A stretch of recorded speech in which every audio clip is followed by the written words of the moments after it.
आतापर्यंत सर्व झालेल्या अन्यायाची दखल प्रशासनाने कुणीही घेतलेली नाही, ज्यामध्ये 14/20 पासून मी तहसील कार्यालय, नगरपालिका, जिल्हाधिकारी कार्यालय शंभरकर साहेब होते त्यावेळेस पण दिलेलं आहे, प्रांत अधिकारी निकम साहेबाच्या काळात दिलेलं आहे, आत्ता पण प्रांत साहेब माननीय पडदुणे साहेब यांच्या काळात पण दिलेलं आहे, आत्ता जिल्हाधिकारी साहेब कुमार आशीर्वाद साहेब यांचा पण मी निवेदन देऊन आलेलं आहे। तर या निवेदनामध्ये मी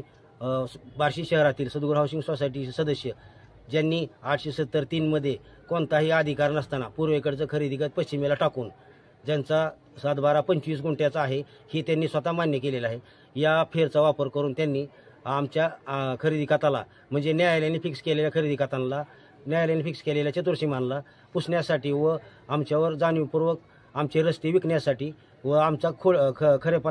खोटेपणामध्ये दाखवण्यासाठी व ते 15 फुटाचा